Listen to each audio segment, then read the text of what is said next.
Vamos a continuar con lo que vimos la última vez que estuvimos juntos y que creo que fue la introducción de algo muy importante. Te lo quiero recordar. Estábamos conociendo a Dios. De hecho, empezamos con el texto que vamos a poner ahora de Juan capítulo 17, verso 3. El Señor Jesucristo habla estas palabras y estas palabras que hablan nos dan la clave de qué es lo que nosotros debemos estar buscando. Dice, y esta es la vida eterna, que te conozcan a ti, el único Dios verdadero, y a Jesucristo a quien has enviado. Date cuenta, y lo tratamos de ver la semana pasada, date cuenta de todo lo que implica esta verdad. La vida eterna está condicionada a que conozcan al único Dios verdadero y a quien el único Dios verdadero ha enviado, que no es Mahoma, ni es Buda, ni es nadie más que el Señor Jesucristo. La vida eterna depende del conocimiento del Señor Jesucristo. Eso es importantísimo. Y además de que es importantísimo como una verdad que si no la cumplimos, no tendremos vida eterna, es importantísimo por todas las implicaciones. Y también es importante porque nos ayuda a enfocar nuestra búsqueda. Nos ayuda a ver dónde invertir nuestras fuerzas, dónde invertir nuestro tiempo en el conocimiento del único Dios verdadero y de Jesucristo. Ahora vamos a Efesios capítulo 1. Un poco considerando esto, el apóstol Pablo lo había entendido muy bien. Y el apóstol Pablo oraba incesantemente para que su grey, para que su rebaño, para que las personas que estaban escuchando el evangelio a través de su boca pudieran realmente conocer al Señor. Dice en Efesios capítulo 1, versos 16 y 17, dice, no ceso de dar gracias por vosotros, haciendo memoria de vosotros en mis oraciones, para que el Dios de nuestro Señor Jesucristo, el Padre de gloria, os dé espíritu de sabiduría y de revelación en el conocimiento de Él. ¿Te das cuenta que Pablo sí había captado esa verdad muy bien? Pablo había entendido que la vida eterna depende del conocimiento del Señor Jesucristo. Pablo había entendido que la vida eterna dependía de que las gentes que lo estaban escuchando tuvieran una revelación de Dios aquí adentro. No solamente un conocimiento, eso vimos la otra vez. No solamente saber acerca de Dios, saber cosas acerca de Dios, sino conocer a Dios de forma experimental. ¿Sí? Pablo sabía que de eso dependía la vida eterna, de eso dependía la estabilidad espiritual de las personas que estaban viendo. Las personas de Éfeso, así como las personas de Colosas y las personas de todos los lugares donde estaba Pablo, él sabía que no había poder humano, que no había, muchas veces no podían estar un pastor con ellos, pero que su vida espiritual y después su vida eterna dependían de que ellos tuvieran un conocimiento de Dios, un conocimiento experimental, o sea que todos los días estuvieran teniendo un conocimiento de Dios, todos los días estuvieran caminando con Él y conociéndolo cada vez más, así como cualquiera de nosotros cuando anda todos los días con una persona la va conociendo cada vez más. Y a pesar de que es una persona igual que yo, no termino de conocerla. ¿Por qué? Porque no termino de conocerla en unas circunstancias o en otras circunstancias diferentes. Con Jesucristo es exactamente lo mismo y más o menos esto es de lo que se trató la otra ocasión. Entonces, bueno, Pablo decía que hacía memoria de toda su gente en sus oraciones precisamente para que Dios les diera un espíritu de sabiduría y de revelación en el conocimiento de Él, en el conocimiento de Jesucristo. Y eso es lo mismo que le necesitamos pedir a Dios, ¿sí? Que nos dé ese espíritu de revelación del conocimiento de Él. ¿De qué sirve conocer acerca de Dios si no tienes a Dios en el corazón, si Dios no está haciendo algo en el corazón? ¿De qué sirve saber teología si la persona no conoce a Dios en el corazón, si la persona no está viviendo con Dios todos los días de su vida? Por lo tanto, pidámosle a Dios. Padre, te damos gracias nuevamente por estar juntos y te pedimos, como el apóstol Pablo, Señor, que tú nos ayudes, que tú nos reveles a Cristo, Señor. Sí, por supuesto, aquí y ahora, Señor, pero sobre todo cuando hayamos salido de aquí, Señor. Sobre todo cuando nos encontremos en nuestros trabajos, en nuestra escuela, cuando nos encontremos con nuestros hijos, con nuestros padres y en las circunstancias que vivamos, Señor, buenas o malas, de enfermedad o de lo que sea, Señor. Te pedimos que tú te reveles a nosotros, que reveles a Jesucristo en nuestro corazón, y te lo pedimos en el nombre de Jesús. Amén. Bueno, después de establecer esta verdad, que es una verdad que ojalá nunca se te olvide, que la vida eterna está condicionada al conocimiento de Dios. Esa es una gran verdad, una verdad que si alguien apunta, necesitaría apuntar. La vida eterna depende del conocimiento de Dios. Ahora, es interesante pensar en esto. Algunas cosas que vamos a hablar, espero no sean demasiado abstractas para algunas personas, pero voy a tratar de que sean muy entendibles. Precisamente, cuando hablamos de Dios, hablamos de que es infinito e incomprensible. O sea, nada más date cuenta quién es Dios o cómo es Dios, o imagínate que Él hizo de forma sencilla todo el universo, el cual los hombres, a medida que van conociendo más cosas y que van descubriendo y que van además teniendo más tecnología, se dan cuenta que el universo es incomprensible, infinito. Y eso es una de sus obras nada más.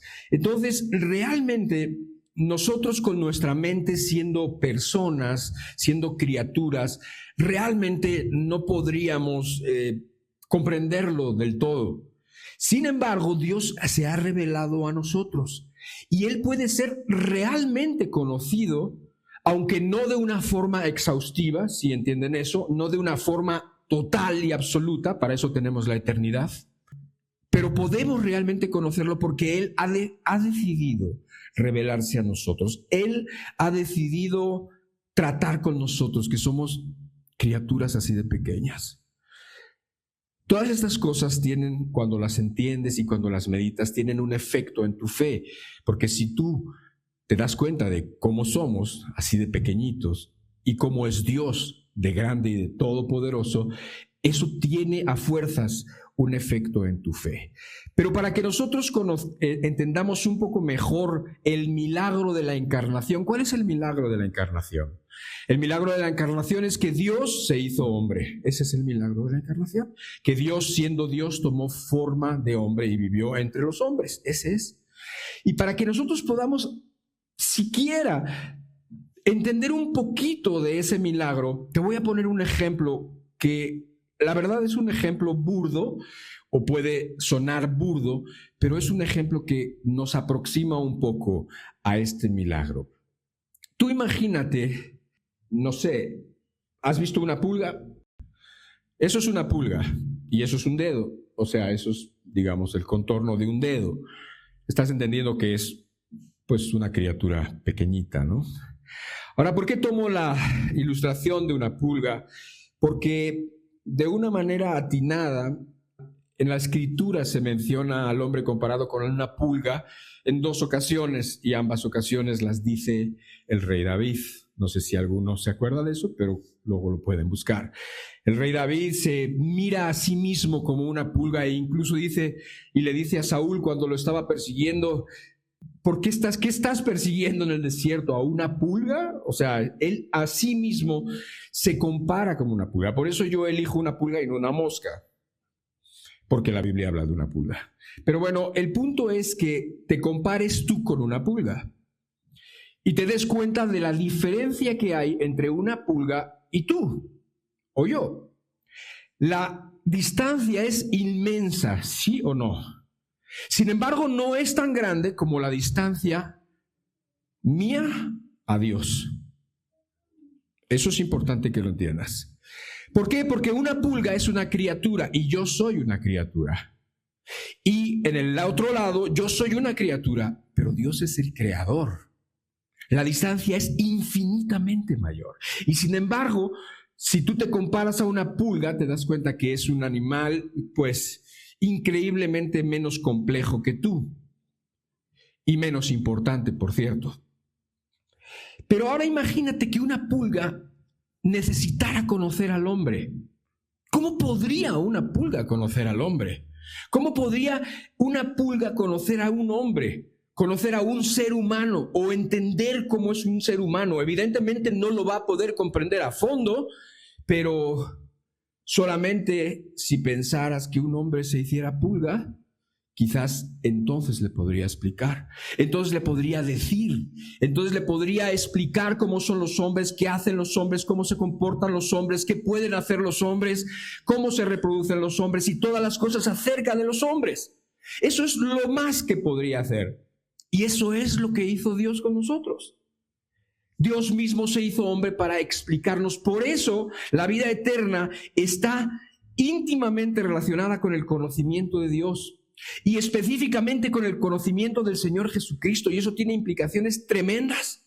Porque todo aquel de cualquier religión en el mundo que no conozca al Señor Jesucristo no va a conocer a Dios de forma adecuada. No va a conocer a Dios de forma que Dios lo pueda salvar. No va a entender la justicia de Dios. No va a entender la gravedad del pecado. No va a entender por qué era necesario la muerte de Cristo. No va a entender muchísimas cosas. ¿Por qué? Porque aunque pueden entender, porque cualquier persona puede entender cosas de la bondad, pueden entender cosas de la naturaleza, pueden entender muchas cosas, sí, y pueden llegar a la conclusión de que es bueno amarnos, y pueden llegar a la conclusión de que es necesario respetarnos unos a los otros, y que es bueno que no le hagamos a los demás lo que no queremos que nos hagan a nosotros, y pueden llegar a muchas conclusiones, pero de ahí que sin Cristo lleguen al conocimiento de Dios, imposible, es imposible. No pueden llegar al conocimiento de Dios y no pueden ser salvos sin Jesucristo. Ninguna de las personas que está en el cielo sin Jesucristo. Nadie está en el cielo ni por sus obras, ni porque hizo alguna cosa, ni porque dejó hacer alguna otra cosa. Nada, sino solamente por Jesucristo. ¿Sí me entienden? Así que no solamente es importante para nosotros conocer a Dios, es importante también para todas las personas que nos rodean, porque si no conocen a Dios, no van a tener vida eterna. Ahora, es necesario e importantísimo tener el conocimiento correcto de Dios. Y aquí entramos en algunos puntos donde, bueno, mucha gente dice conocer a Dios. Si tú le preguntas a las personas si creen en Dios, te van a decir que sí, muchas de ellas. Hoy en día, bueno, la gente es más atea que antes, pero mucha gente todavía va a decir que sí, y le vas a decir, ¿y lo conoces? Ah, sí, claro, lo conozco, yo sé que es Dios, el Padre, y también el Señor Jesucristo, el Hijo y el Espíritu Santo. Te van a decir algunos con una cierta teología ortodoxa, y entonces, bueno, pues van a decir que conocen, pero sin embargo su vida no dice eso, su vida dice exactamente lo contrario. Por eso decimos que el conocimiento de Dios no tiene que ver con un conocimiento mental, sino con un conocimiento experimental, en donde la persona que conoce a Dios es transformado precisamente porque conoce a Dios. O sea, a ver, para que vayamos entendiendo, si tú conoces al Dios verdadero, el puro hecho de estarlo conociendo te transforma, te va transformando, y yo te lo voy a demostrar poco a poco, ¿ok? Además de que es importantísimo que conozcamos a Dios. ¿Por qué? Porque si no lo conocemos, no solamente nuestra vida no va a reflejar lo que tiene que reflejar y lo que Dios quiere, sino que además no vamos a poder agradarlo. ¿Por qué? Porque simplemente no lo conocemos. Así como si tú no conoces a una persona, no sabes lo que le agrada, no sabes lo que le disgusta, no sabes qué conversaciones son las que a lo mejor él quiere hablar, y entonces a lo mejor hablas de otras cosas que la persona se incomoda porque empiezas a hablar de política y tú tienes una postura política exactamente contraria a la que él tiene, y entonces, como no lo conocías, empezó la relación con conflicto. ¿Sí me entienden? Es un ejemplo. Entonces es importante conocer a Dios, porque al conocerlo lo podemos agradar. Y espero que lo único que queramos en esta vida, además de todas las cosas que Dios es bueno y nos da, es agradarlo a Dios. Agradarlo a Él debe de ser lo más importante, porque todo lo demás encaja después de que tú deseas agradarle a Dios. Ahora, no somos los únicos a través de la historia que queremos conocer a Dios. Desde que el Señor Jesucristo, obviamente antes del Señor Jesucristo y también después, las personas que quieren conocer a Dios han estado de alguna manera anotando, apuntando las cosas que van entendiendo de Dios. Y bueno, se ha llegado, o algunas personas lo llaman de un modo que quizás si has leído algunos libros, vas a encontrar con que hablan de los atributos de Dios. Sí, han escuchado esa palabra, los atributos de Dios.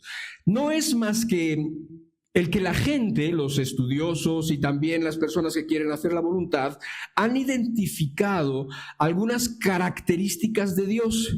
Esas características se conocen como atributos, son sus atributos. Esas características que Dios tiene son sus atributos, y entonces se han ido anotando esos atributos, esas características de Dios, que cuando nosotros las conocemos y cuando nosotros las entendemos, y si Dios además nos las revela claramente, entonces no solamente nuestro concepto de Dios es adecuado, sino que además ese concepto de Dios provoca en nosotros la vida correcta, provoca en nosotros gratitud, humildad, provoca en nosotros deseo de santidad, deseo de hacer lo correcto. Eso es lo que provoca el puro conocimiento adecuado de Dios. Esto es importantísimo. Ahora, esto no es distinto a cómo nos relacionamos nosotras las personas. No es distinto porque para entender lo que significa atributos, que son simplemente características, vamos a pensar en nuestras propias conversaciones. Piensa en cuando hablamos de una tercera persona y le estás queriendo decir a alguien cómo es fulanito de tal o menganita, y a lo mejor dices, bueno, es una persona muy, ¿sabes qué? No te acerques mucho a él, no lo contradigas, cuanto más lejos mejor, porque es una persona iracunda y violenta. Esos son atributos, claro, malos, ¿verdad? Pero sin embargo son características que tratan de definir a una persona. Es iracunda y violenta. ¿Qué estás haciendo? Estás tomando ciertos adjetivos, características que están tratando de decir cómo esa persona. Si tú, y tienes razón, esa persona es iracunda y violenta, la persona que te escuchó sabe un poco más de esa persona. Ahora, ¿qué tal si dice, fíjate que es lindísima, es dócil, es pacífica, cuando vas a su casa, como que sientes paz, ¿no? Así dice la gente. Entonces, ¿qué están haciendo cuando describen a esa persona? Están tomando las características más distintivas de esa persona, te las están poniendo enfrente para que tú, si es cierto lo que tú dices y tu apreciación de la persona es cierto, porque no siempre las apreciaciones de las personas son correctas, no siempre, hay veces que una persona dice, no, esa persona, la conoces y dices, pues no la vi tan indeseable, ¿no? Pero bueno, ya hay apreciaciones que tienen que ver con sentimientos y con cosas del corazón. Pero si es cierto, y entonces esa persona sí es dócil y pacífica, ya la estás conociendo un poquito, por lo menos un poquito. Lo mismo si te dicen que esa persona es impaciente, pero sin embargo no es tan impaciente, sino cuando quieres muy racional. O ¿qué tal si te dicen es un hombre muy poderoso? Un hombre muy poderoso. Ha hecho un imperio con sus negocios y con su influencia, pero ¿sabes qué? También es magnánimo y muy generoso con sus empleados o con sus subordinados. ¿Entiende qué te estoy diciendo? Te están presentando a una persona, te están definiendo por medio de ciertas características, quizás las más importantes o las más notables de esa persona, y dice, es poderoso, pero es generoso. Otro podría ser poderoso y podría ser avaricioso o tirano. Sin embargo, este es poderoso y es generoso. Esos son atributos que definen a estas personas. De la misma manera, hay atributos, y se han ido recopilando y tratando de entender, que definen a nuestro Dios. Y cuando nosotros los entendemos, eso provoca en nosotros cambios. Eso provoca en nosotros cosas buenas cuando los entendemos bien. Por ejemplo, vamos a poner unos cuantos atributos de Dios, vamos a ver algunos, no vamos a ver todos, ni mucho menos, no vamos a profundizar, ni mucho menos, pero sí para que te puedas tú tener una idea de por dónde caminar, una idea de qué buscar, una idea de qué es donde tienes tú que meditar. Por ejemplo, Dios es autoexistente. Qué palabra tan rara, ¿no? Bueno, autoexistente significa que existe por sí mismo. ¿Sabes que tú no existes por ti mismo? Yo no existo por ti mismo, por mí mismo. O sea, si Dios nos quita el hálito de vida, simplemente no existimos, se acabó. Pero Dios no es así. Dios existe por sí mismo.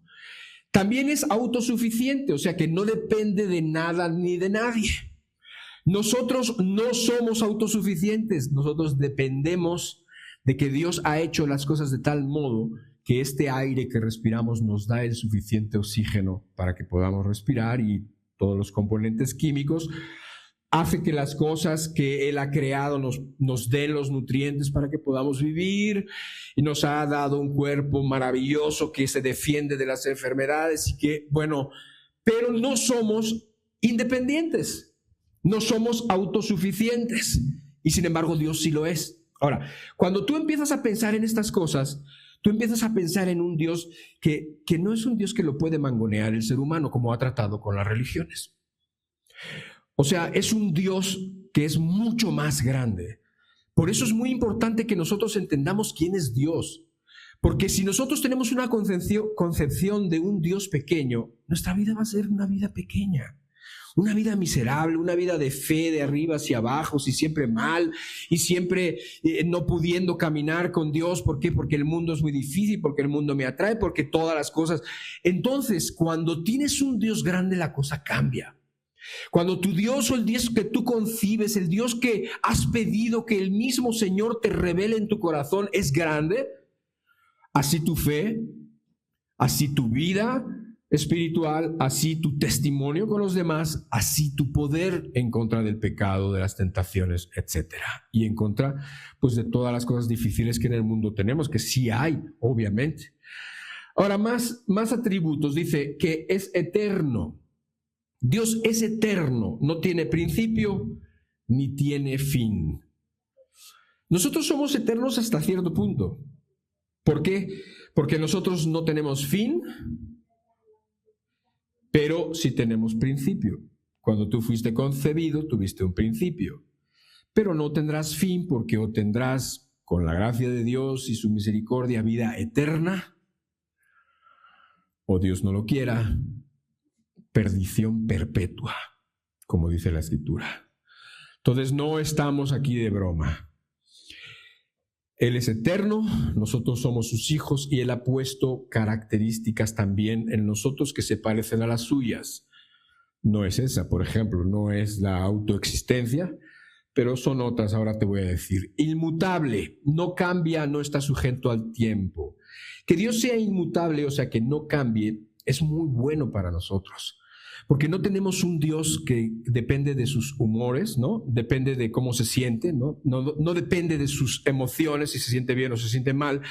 Y hacen como muchas veces hacen los padres o las mamás, que cuando se sienten cansadas, entonces están hartas de sus hijos y entonces les gritan, y después, como no están comportándose con principios, sino con sus emociones, pues después, cuando están haciendo lo malo, les permiten hacer lo malo, porque en ese momento no quieren, pues, romper el momento. Y entonces, bueno, Dios no es así. Dios es estable. Dios no cambia y nunca ha cambiado. Entonces, además de muchas cosas que significa, por lo menos sabes algo. Si la Biblia dice que por estas circunstancias Dios bendijo a las personas, haz esas mismas circunstancias, Dios te va a bendecir.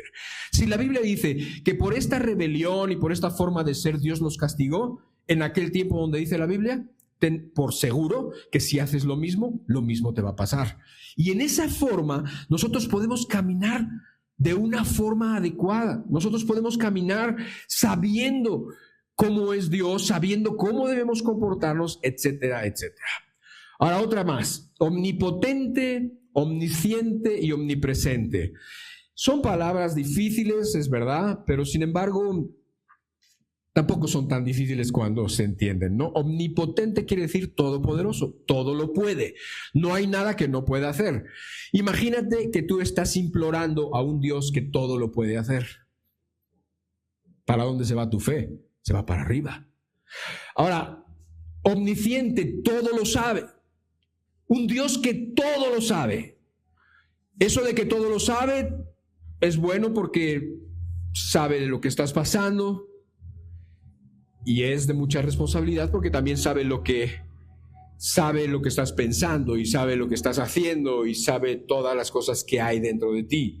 Entonces eso también te llena de responsabilidad. No sé si me estás entendiendo que el conocimiento y el entendimiento de los atributos de Dios, de las características de Dios, tratando de entender un poquito cómo es Dios, todo eso te tiene que afectar. Si tú crees en un Dios que no le interesa a la humanidad, si tú crees en un Dios que no puede conocer dentro del corazón, si tú crees en un Dios así, ¿cómo va a afectar eso tu corazón? ¿Cómo va a hacer que una persona hipócrita deje de ser hipócrita si no entiende que Dios puede mirar lo que hay dentro del corazón? Pero si una persona sabe que Dios puede ver las intenciones del corazón, puede ver todo lo que hay adentro, esa persona va a decir, ¿qué caso tiene ser hipócrita? ¿Qué caso tiene actuar de una manera delante de una persona o delante de un pastor o delante de un ministro o delante de quien sea y después ser otra persona si Dios me conoce perfectamente por dentro? Y omnipresente es lo mismo, está en todos lados al mismo tiempo. O sea, Dios puede estar contigo siempre. En un sentido, te podrían meter en el calabozo más profundo y nunca estarías solo, porque Dios está contigo o puede estar contigo y de hecho lo ha prometido, que estará con nosotros todos los días hasta el fin del mundo. Entonces, entender todos estos atributos te lleva a un conocimiento mayor. Claro que el problema es que esto lo puede saber cualquier persona. El asunto es que puedas meditar, puedas recapacitar y puedas entender cómo esto puede afectar tu vida espiritual y tu cristianismo. Hay más atributos, te digo que no nos vamos a meter mucho. Si quieren pongan los otros de otro tipo. Estos atributos, algunos de ellos, en cierta medida nos los ha heredado a nosotros también. Nosotros no, nadie de nosotros puede ser omnipresente, ni todopoderoso, ni nada de eso. Pero habla que Dios es santo. La santidad habla de la pureza moral, entre otras cosas, lo veremos en otra ocasión. Dios es recto, la rectitud es otro atributo. Es siempre congruente, Él se comporta rectamente, juzga rectamente, lo mismo su justicia es justo. No le importa si el que está enfrente es pobre, es rico, es letrado o es ignorante. No le importa el color de su piel, no le importa absolutamente nada, Él es justo. Pero también otro atributo de Dios es que Dios es amor, como dice la Escritura. Y eso evidentemente nos lo ha heredado a nosotros. Si te das cuenta, tanto la rectitud como la justicia, como el amor, la misericordia, la bondad, nos la ha heredado. Lo que no nos ha heredado obviamente es la soberanía. Dios es el gobernador indiscutible. Ahora, nuevamente, si tú crees que Dios es misericordioso, pues creo que lo que va a provocar en tu corazón es que tengas esperanza. O sea, si yo sé que Dios es misericordioso, no importa donde yo haya vivido, no importa lo que yo haya hecho, no importa lo que haya hecho mi hijo, hay una oportunidad para él, porque Dios es misericordioso, porque Dios es amor y es bondadoso, y ha hecho salir su sol y da su lluvia a los buenos y a los malos, siempre con la idea de que entendamos de que Él no quiere castigar al culpable, sino que el culpable se arrepienta. Entonces eso me da esperanza para seguir quizás pidiendo por él o pidiendo por ella, o yo mismo me da esperanza y no me caigo en la desesperanza donde me siento que ya estoy más allá de la redención, donde siento que Dios ya no me quiere y cosas así, porque Dios no es así. Obviamente todos estos atributos que estamos hablando están de alguna manera apoyados con versículos bíblicos, nada más que no lo voy a hacer ahora porque si no nos tardaríamos 3 horas, ¿no? Entonces, todo esto es solamente una semblanza, esto es solamente una idea para que tú entiendas que si tú entonces sí agarras y dices, a ver, ¿cómo es esto que nos platicó? Y empiezas a querer entender y le pides a Dios, como el apóstol Pablo decía, espíritu de revelación y de sabiduría para que podamos conocer a Dios, y empiezas a ver cada uno y a ver cómo eso afecta tu vida. Bueno, pues entonces te asegura que entonces tu vida va a ser transformada. El verdadero conocimiento de Dios va a transformarte, va a producir humildad, va a despertar en ti, y ahí sí pregúntatelo tú, adoración profunda. Si una persona vive con Dios y está consciente de lo que Dios ha hecho con él, no solamente esta semana, sino toda la vida, cuando viene a un lugar de adoración, esa persona naturalmente empieza a recordar y empieza a dar gracias y empieza a sentirse muy en deuda con Dios, muy en deuda con Él, y empieza a tener un cariño pues que de otra manera no se hubiera despertado. ¿Por qué? Porque está entendiendo su misericordia, porque está entendiendo su gran amor, porque está entendiendo que en su vida pasada, ¿cuántas veces provocó a Dios? ¿Cuántas veces hizo cosas que en vez de que terminaran mal, terminaron bien? Y que Dios no permitió que se muriera en aquel accidente, o que se muriera en aquella enfermedad, o que lo que sea. Vienen a la mente todas estas cosas, viene a la mente todo lo que Dios ha hecho por uno y cómo Dios no nos ha pagado conforme a nuestras maldades, y entonces eso despierta una adoración real. No una adoración aquí y después una vida mala, no, sino una adoración aquí y una vida también de adoración. ¿Cómo es una vida de adoración? ¿Cómo es una vida de alabanza? Es una vida que agrada a Dios, una vida que habla bien de Dios. Eso es una vida de alabanza, ¿no? Ahora, los atributos de Dios, todas estas características, la verdad es que pues hemos visto que no siempre se entienden, y hemos visto también que unas se sacan, se desproporcionan, o sea, que unas se sacan, se hacen más grandes, porque todas estas características no están peleadas unas contra otras. El hecho de que Dios sea bueno no está en conflicto con que Dios sea justo. El hecho de que Dios sea misericordioso no está en conflicto con que a Dios hay que temerlo. No está en conflicto. O sea, es todo, como que todo está en equilibrio. Pero muchas veces se saca de equilibrio. Las personas no entienden y entonces empiezan a pensar en un Dios que es puro amor, que es pura misericordia, y entonces resulta que pues no se dan cuenta de que lo están sacando de proporción, y entonces dejan de ver que también Dios es justo y que no va a tener por inocente al culpable, por ejemplo. Lo dejan de ver, y entonces ¿qué están haciendo? Un Dios que no es el Dios de las Escrituras. Y eso sí es un problema. Es un problema porque puedes tú, por no entender las cosas o por no querer, mira, por lo general es porque la gente no quiere entender, no es porque la gente no entienda. Dios no tiene ningún problema con las personas que podemos no entender todas las cosas a la primera. Él no tiene ningún problema. Donde tiene problema Dios es con las intenciones del corazón. Las personas no quieren conocer a Dios porque no les interesa conocer a un Dios justo, porque quieren seguir quizás haciendo sus pecados. Y por esa manera, y por eso entonces prefieren el Dios que se predica allá, porque es un Dios como muy bueno y como muy tolerante. Sí, pero no es el Dios de la Biblia. Tengan cuidado, porque no es el Dios de la Biblia. Así como tampoco es el Dios de la Biblia cuando lo desbalancean y lo ponen como un Dios terrorífico. Dios no es un Dios terrorífico que está viendo la ocasión para terminar con su creación. Dios no es así. Y sin embargo, algunas religiones han hecho eso para tener, de alguna manera, a su pueblo, al pueblo, por ejemplo, la Iglesia Católica en el medievo y todo eso, y digo, han querido evolucionar, pero nunca conforme a lo que dice la palabra de Dios. Pero en aquellos tiempos tenían a la gente aterrorizada. ¿Para qué? Para que estuvieran ahí, para que pudieran tenerlos controlados y para que los pudieran tener dominados, como cualquier rey domina a su pueblo.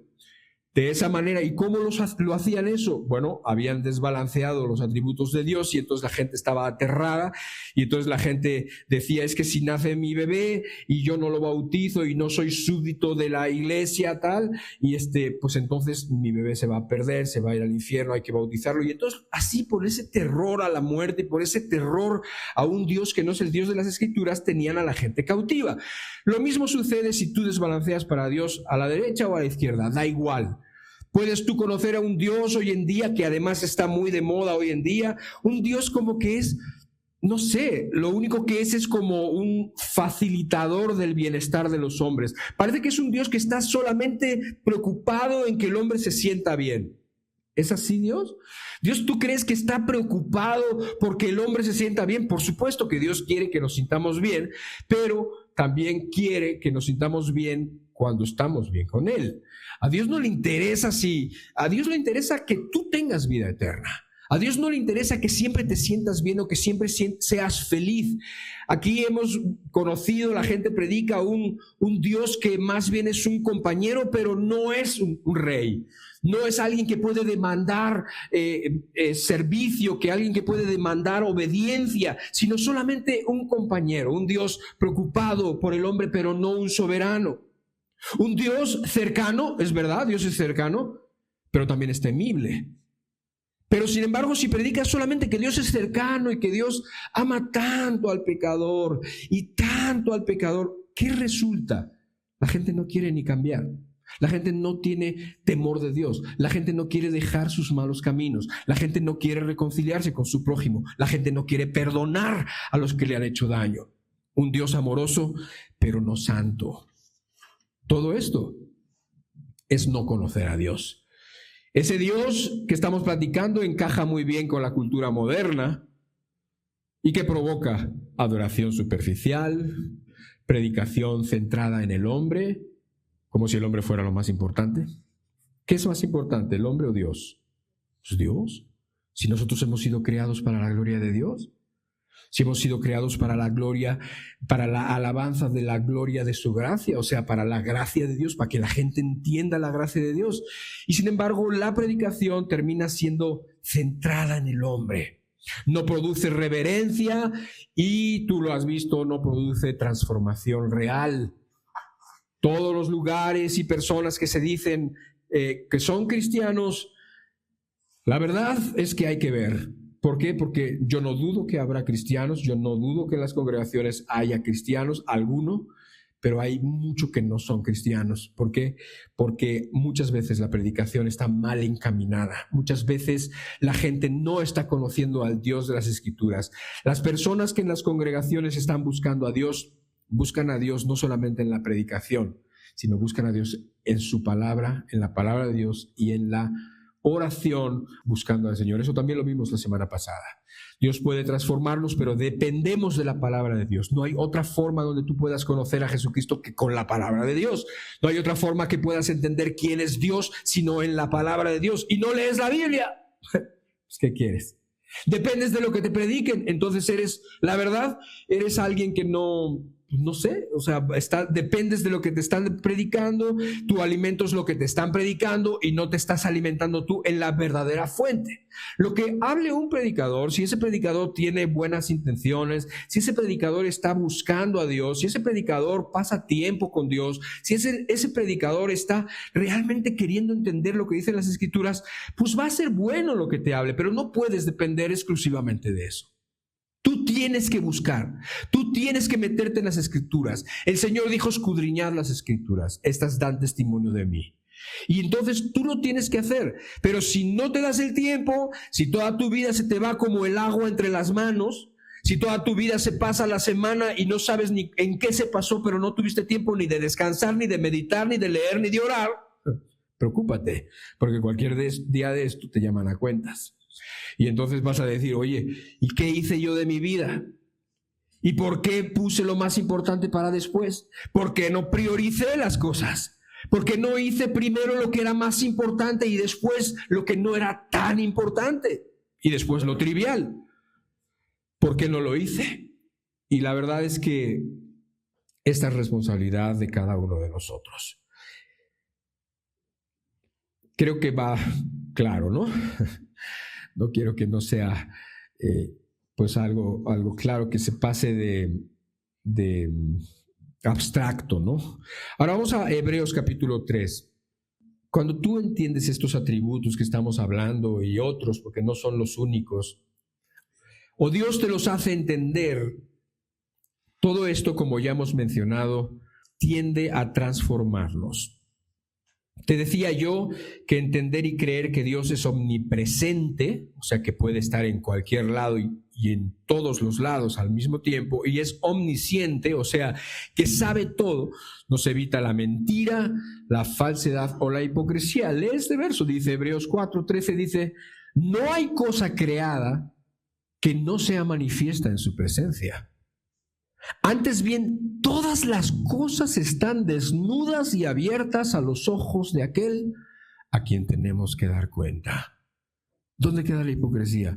Una persona cree en esto y cree en un Dios que es así, un Dios que está definido en parte por lo que dice aquí, y dime tú si no va a evitar la mentira, si no va a evitar la hipocresía, si no va a evitar el estar haciendo cosas en oculto, si sabe que Dios es el que lo está viendo y lo ve en cada momento y que no hay nada que no esté abierto delante de sus ojos. Los más íntimos pensamientos, las acciones hechas en la oscuridad más oscura, están abiertas, clarísimas delante de Dios. ¿Quién quiere ser hipócrita con un Dios así? Por eso te digo que los atributos de Dios, cuando tú los entiendes, esas características, y crees y Dios te las revela, te transforman. Lo mismo si entiendes que Dios es todopoderoso y que no hay nada que Él no pueda hacer. Obviamente incrementa tu fe o te llena de esperanza su misericordia. O cuando entiendes el amor de Dios y la definición de amor que Dios da. Hay un pasaje en la Biblia que es 1 Corintios 13 que habla exclusivamente de las características del amor. El amor es sufrido, el amor es esto y el amor es lo otro, ¿no? Entonces, cuando tú entiendes eso y cuando entiendes el amor de Dios, tanto como lo aplica Él a ti, como tú lo debes aplicar a tus semejantes, entonces, a lo mejor empiezas a amar a tu hija sin ser esclava de tus emociones, o empiezas a amar a tu marido o amar a tu esposa, como dice la Biblia que es el amor verdadero, y no dependiendo de lo que te están enseñando en el mundo, de lo que es el amor, que siempre están equivocados porque siempre lo enfocan mal, o no sé. Entonces, de la manera como lo dice la Escritura y como Dios lo ha demostrado con nosotros, entonces tú empiezas a amar de la forma correcta. ¿Y todo por qué? Porque entendiste algo que el Señor te reveló, tanto de su amor hacia ti como del amor que tú tienes y debes tener con tus semejantes. O recapacitar en la justicia de Dios. Sabes que Dios es recto, sabes que Dios no va a tener por inocente al culpable, pero tampoco va a tener por culpable al que es inocente. Él es justo, y entonces eso te lleva, pues por un lado a estar tranquilo, y por otro lado también te lleva a decir, bueno, necesito hacer las paces con Dios, porque si no hago las paces de Dios voy a terminar mis días en el lado incorrecto, en donde no querías. Ahora, ¿esto qué provoca? Si tú entiendes que Dios es justo y que tus acciones y mis acciones no solamente son vistas, sino van a ser juzgadas, ¿qué provoca? Proverbios capítulo 1, versículo 7. El principio de la sabiduría es el temor de Jehová. Los insensatos desprecian la sabiduría y la enseñanza. Este pasaje, sobre todo la primera parte, el principio de la sabiduría es el temor de Jehová, lo encuentras en más ocasiones en la Biblia. Y está claro, el principio de la sabiduría es el temor de Jehová. Una persona que sabe que Dios es recto, una persona que sabe que Dios es justo, una persona que no quiere ofender a Dios, va a caminar pensando lo que hace. Va a tomar decisiones bien pensadas y bien consideradas. No va a estar en su vida dando pasos alocados ni nada de eso. ¿Por qué? Porque sabe que un día va a estar delante de Dios. Y por lo tanto, como además no tenemos nosotros control sobre la vida ni sobre la muerte, pues entonces la persona que teme a Dios va a ir cuidadosamente. Y cuando una persona anda cuidadosamente, pensando en lo que va a hacer y tomando en consideración muchas cosas para tomar decisiones, ¿Cómo termina siendo esa persona? Sabia. Por lo tanto, eso es lo que significa. El que teme a Dios no va a hacer las cosas a tontas y a locas. El que teme a Dios va a tomar decisiones con cautela, va a tomar y va a dar pasos de forma que, pues, entiende quién está viendo y entiende a quien no quiere tampoco ofender. Ahora, ¿qué prefieres? Ya estamos acabando. ¿Qué es lo que quieres? Porque realmente depende de ti. Depende de cada uno de nosotros el que dirijamos nuestros esfuerzos en conocer a Dios. Depende de cada uno de nosotros que nuestra fe crezca o que no crezca. ¿Por qué? Porque va a crecer dependiendo de si crees en el Dios verdadero y si lo conoces cada vez más. Lo bueno de esto, que creo que también lo dijimos la semana pasada, es que no vamos a terminar de conocer a Dios. No vas a acabar, nunca vamos a terminar de conocer a Dios. Por lo tanto, siempre tenemos más que aprender, siempre tenemos más que entender, siempre tenemos más que nos puede ser revelado en el corazón. Y de esta manera nuestras vidas van a ser distintas. ¿Qué es lo que queremos? Realmente es lo que queremos. Queremos que lo que nos queda de vida lo vivamos como Dios manda.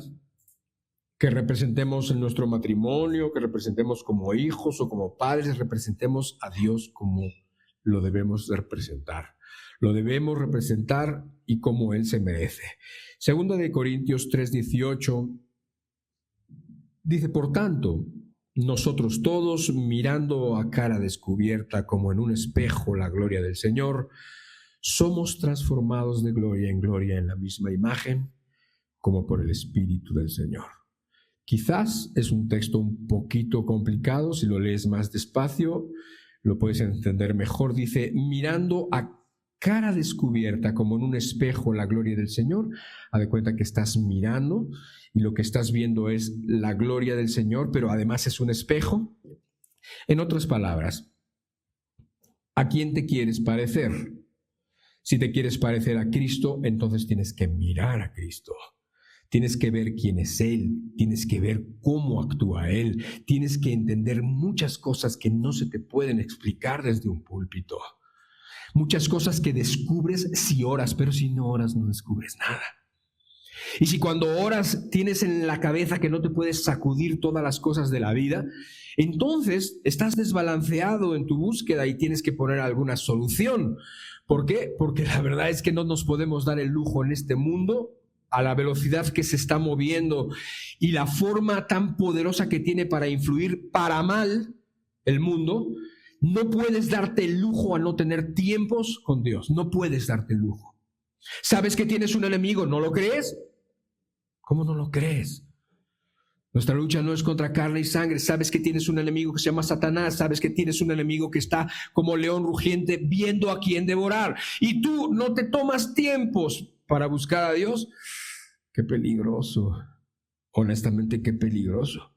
Por eso depende tanto de nosotros el que nuestro cristianismo sea estable, el que nuestro cristianismo sea un cristianismo que honre a Dios y un cristianismo que los demás vean y quieran imitar.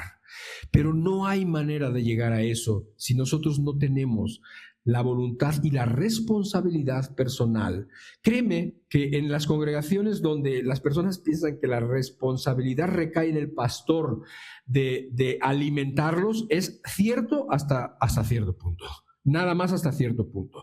Desde luego que conviene que una persona que predique el evangelio lo haga de la mejor manera posible y con el mayor conocimiento de las escrituras posible. Sí, pero no podemos depender de la predicación solamente. Más bien de lo que tienes que depender es del Espíritu de Dios y es de tu necesidad, de tu hambre y tu sed de justicia, de tu hambre y tu sed de la palabra de Dios. Y entonces, cuando tú buscas, entonces encuentras a Dios. Cuando pides, entonces se te da. Pero eso depende de cada uno de nosotros. La verdad es que no vas a ver a Cristo en Netflix. No vas a ver a Cristo en la multitud de distracciones que tenemos en nuestra vida cada semana, durante la semana. No vamos a ver a Cristo ahí. Necesitamos apartarnos, como dijo Cristo. Necesitamos ir y cerrar las puertas y apagar el teléfono y hacer todas las cosas que sean necesarias. ¿Para qué? Para que podamos entender y Dios nos pueda hablar. Si tú, que es lo que tú puedes hacer, es tu colaboración. Ahora, porque una persona se aparte, muchas personas se apartan, muchos monjes budistas y muchas personas se apartan para que Dios les hable y Dios no les puede hablar porque no les habla, porque no creen en el Señor Jesucristo. Pueden entender muchas cosas de sus pensamientos, pueden llegar a muchas conclusiones que tú quieras, pueden estar ahí imaginándose cosas, pero no pueden llegar al conocimiento de Dios sin el Señor Jesucristo. No por el hecho de apartarse, Dios te va a hablar, no. Pero si tú te apartas y además buscas en las Escrituras, es el único lugar donde puedes encontrar. Si tú buscas en las Escrituras y si tú estás buscando al Señor y te das el tiempo, estás colaborando con el Espíritu quiere hablarte y tú estás colaborando. ¿De qué manera? Estás colaborando apartándote, estás colaborando quitando todas las distracciones que tú puedas quitar y estás colaborando con el Espíritu Santo de modo que estás yendo a escarbar y buscar tesoros en donde se pueden encontrar, que es en su palabra, y entonces tú haces eso, tú estás colaborando con el Espíritu Santo, y entonces va Dios a bendecirte, Dios te va a bendecir, vas a encontrar, Dios te va a transformar de gloria en gloria. Pero si tú no colaboras y haces tu parte, Dios no te puede hablar, Dios no te puede bendecir, Dios no puede transformarte de gloria en gloria, para que veas lo importante que es. Y no se te olvide, así como tenemos un Dios maravilloso, tenemos un enemigo que está ansioso, según dice la Escritura, para que nosotros nos perdamos. En una buena parte depende de nuestra actitud y nuestra colaboración. Yo quiero colaborar con Dios. Yo quiero colaborar. Yo sé que no por mí Dios me va a hablar, pero si yo colaboro y busco el lugar, y busco el momento, y busco en dónde, que es en la palabra, entonces entiendo que Dios va a hacer conmigo lo que Él ha dicho que quiere hacer conmigo. Así que bueno, meditar en los atributos que hemos hablado. La cosa es responsabilidad personal, cada uno. Y entonces cuando nosotros permitimos que Dios vuelva a ser el centro, entonces todas las cosas cambian. Dios no es el medio para que nosotros no tengamos enfermedades o para que nosotros seamos felices. No, sí es cierto que cuando andamos con Dios somos felices, pero Dios no es el medio para que nosotros nos sintamos bien. No, vamos a tratar de entender quién es Dios. Vamos a tratar de conocer mejor a Dios y entonces todas las cosas van a caer bien en su lugar.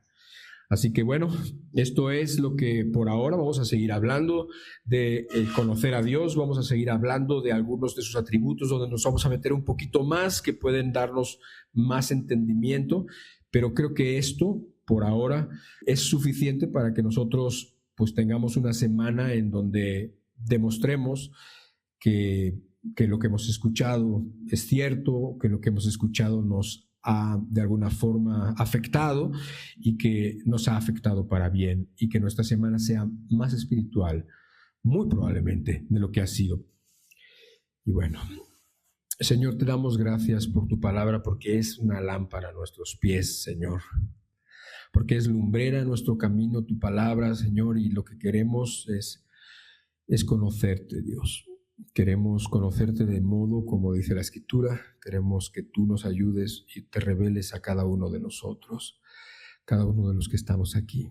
Y te pedimos esto en el nombre del Señor Jesucristo. Amén.